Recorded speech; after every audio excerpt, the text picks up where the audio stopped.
Assalamualaikum warahmatullahi wabarakatuh. Kalian tentu pernah membaca surat kabar atau majalah atau koran, bukan? Nah, di dalamnya kalian pasti pernah menemukan sebuah lowongan pekerjaan.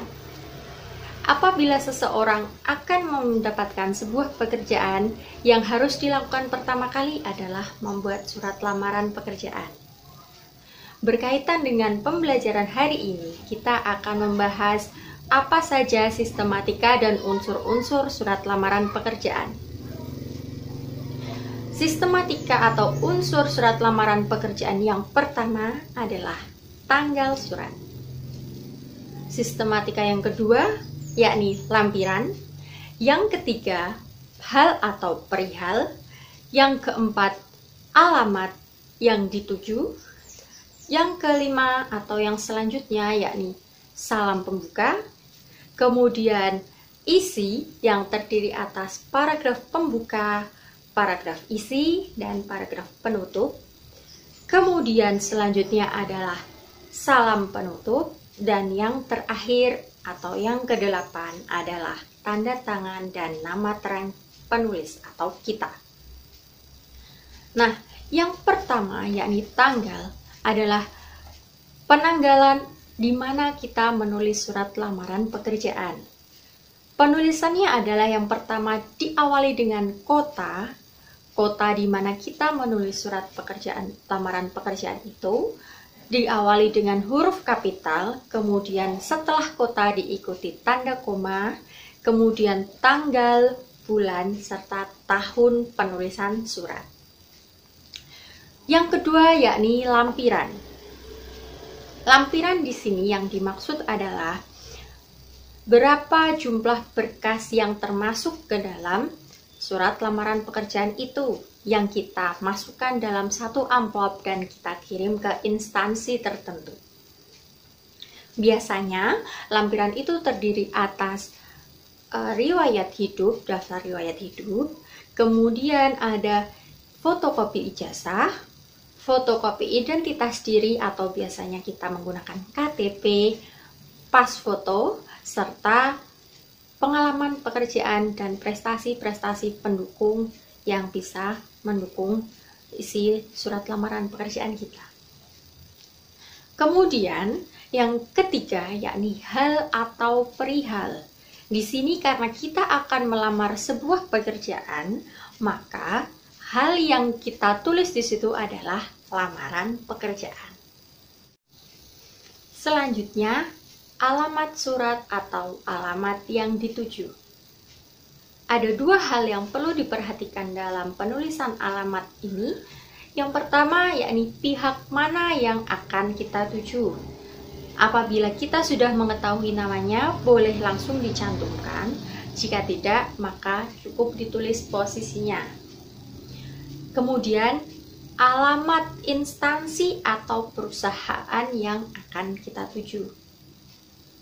Penulisannya sesuai dengan aturan yang berlaku, yakni selalu setiap kata harus diawali dengan huruf kapital. Selanjutnya, yakni salam pembuka. Perlu diingat atau perlu diketahui bahwa salam pembuka yang kita gunakan adalah salam pembuka secara umum, yakni dengan hormat.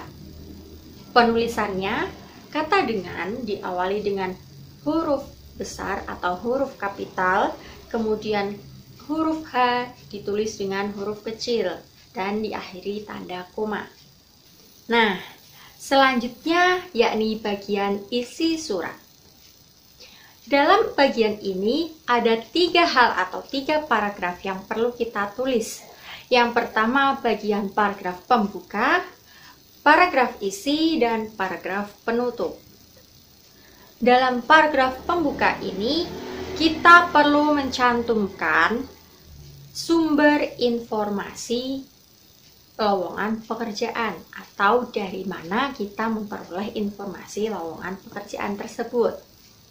Kemudian, jangan lupa mencantumkan posisi apa yang akan kita lamar, serta buat pernyataan bahwa kamu atau kita atau kalian akan melamar pekerjaan tersebut.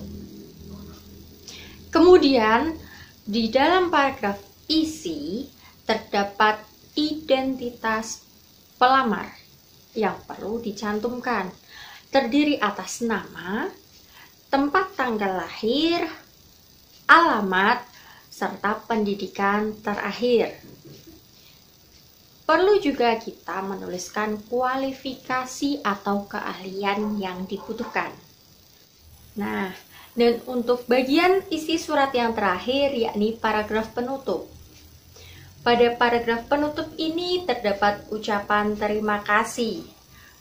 Isinya cukup atas perhatian Bapak atau Ibu, saya mengucapkan terima kasih. Tidak perlu menuliskan terima kasih yang berlebihan, misalnya saya mengucapkan beribu-ribu terima kasih atau mengucapkan banyak terima kasih. Nah, paham? Memasuki sistematika atau unsur selanjutnya, yakni salam penutup. Penulisan salam penutup ini hampir sama dengan salam pembuka. Nah, di bagian salam penutup ini cukup dituliskan hormat saya. Kata hormat diawali dengan huruf kapital. Saya dia tulis dengan huruf kecil, kemudian diakhiri tanda koma. Setelah itu, bagian tanda tangan dan nama terang pengirim atau pelamar pekerjaan. Bagaimana? Sudah paham?